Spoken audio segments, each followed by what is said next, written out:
Fala meu amigo vestibulando, fala meu amigo curioso, tudo bom com você? Você já parou para se perguntar qual a relação existente entre o coronavírus, uma enchente e uma batida de carro? Eu espero que não, senão eu falaria que você não é uma pessoa normal. Mas como eu não sou uma pessoa normal, eu vou mostrar para você a relação entre esses três fenômenos e você vai entender por que fisicamente eles são tão parecidos. Vamos nessa? Você já deve ter visto nas redes sociais esse gráfico e o pessoal falando que a gente precisa achatar a curva, senão o sistema de saúde vai entrar em colapso e etc, etc. Mas será que isso realmente é verdade? E se isso for verdade, por que isso é verdade? Aqui eu coloquei para vocês um gráficozinho, eixo Y, eixo X, com o número de casos por mês, que seria mais ou menos uma frequência da procura ao atendimento de saúde em função do tempo em meses, ok? E aqui uma linhazinha tracejada com a capacidade do nosso sistema, que no caso é o SUS. Mas antes de mexer com esse gráfico, imagina comigo a primeira situação. Se numa população de 100 pessoas eu coloco um indivíduo infectado com alguma doença, o que vai acontecer com essas pessoas? Obviamente, elas entrarão em contato entre si e, com o passar do tempo, todas obterão essa infecção. Se você não tiver aqui uma vacina, que seria um meio de imunizar os indivíduos antes do contato com essa doença, a tendência, meu amigo, é que com o passar do tempo todos adquiram essa infecção. Então, sem medidas paliativas ou com medidas paliativas, o total de infectados será o mesmo. Precisamos aceitar isso. O que eu consigo mudar é a velocidade com que esse total de infectados aparece. Se eu coloco aqui várias pessoas para serem infectadas num intervalo de tempo muito curto, a quantidade de pessoas que ultrapassa a capacidade do meu sistema é muito grande, gerando, portanto, uma sobrecarga, que é exatamente o que a gente não quer. Mas se, mesmo que o total seja o mesmo, eu coloco essas pessoas para aparecerem de maneira gradativa, eu posso ou não ultrapassar essa capacidade, só que se eu ultrapassar não vai ser tanto como no primeiro caso. Por quê? Agora eu tenho a mesma quantidade total de pessoas, só que num tempo bem mais distribuído. Para quem gosta de física e matemática, a representação disso é através da área do gráfico. A área dessas duas figuras são iguais, a diferença é que enquanto a primeira figurinha está mais achatada na base e mais alongada na altura, a segunda figurinha está mais alongada na base e mais achatadinha na altura. Mas as áreas são iguais, o total de infectados é o mesmo, eu estou mudando a forma como eles estão distribuídos. Portanto, não estarei aí superando a capacidade do meu sistema de saúde.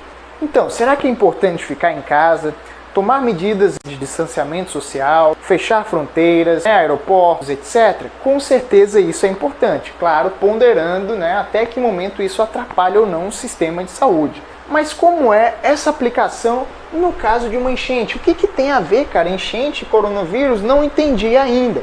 Imagine que eu tenho um evento de chuva num determinado momento, essa água que estava na forma de chuva precisa agora ir para algum lugar.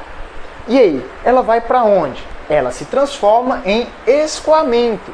Esse escoamento que pode ser superficial ou também subterrâneo. No caso de uma área totalmente urbanizada, com muita hipermeabilização, eu vou ter esse escoamento muito concentrado no tempo. Enquanto que numa área rural, esse escoamento vai ser mais lento, vai ser mais distribuído e não vai atingir a capacidade da minha bacia hidrográfica. Peniel, o que é bacia hidrográfica? Bacia hidrográfica, de maneira resumida, é o conjunto de cursos d'água que fazem com que essa água saia daquela região, riachos, córregos, etc. Beleza? Se você tem uma região muito hipermeável, você vai aqui também gerar uma sobrecarga da sua bacia, ok? Então, as sobrecargas são sempre perigosas, seja no coronavírus ou seja no caso de uma enchente, beleza? Fica mais fácil de entender se você olhar para esse esquema aqui, ó. A água da chuva, ela vai precisar se transformar em escoamento tanto de superfície quanto subterrâneo. No caso de uma área urbana, o escoamento subterrâneo ele é defasado porque eu tenho hipermeabilização, essa água não consegue penetrar no solo, consequentemente o escoamento de superfície vai ser muito maior.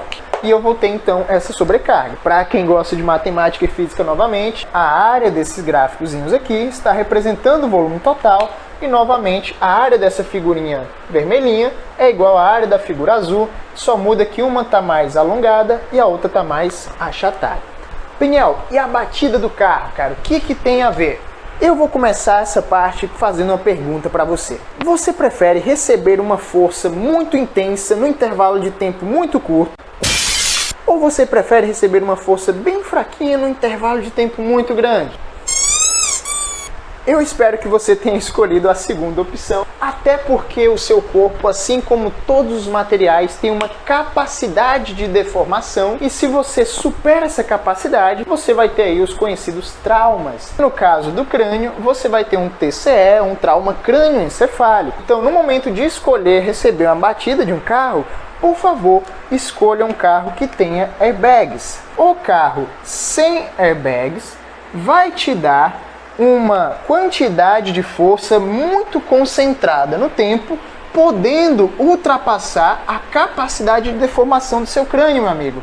Eu acredito que você não queira isso, gerando aqui, ó, uma sobrecarga novamente, beleza? Enquanto o carro com airbags vai distribuir essa força no tempo, beleza? Não ultrapassando essa capacidade de deformação. Afinal, Peniel, o que coronavírus, uma enchente e a batida de um carro têm em comum? Em todos os casos, o total nunca vai mudar. O que muda é a maneira com que esse total está distribuído. Se o total de indivíduos infectados é muito concentrado no tempo, você tem uma sobrecarga e um possível colapso do sistema de saúde. Se o total de água é muito concentrado também, você tem uma enchente. Se o total de força também é concentrado no tempo, você tem um trauma crânioencefálico.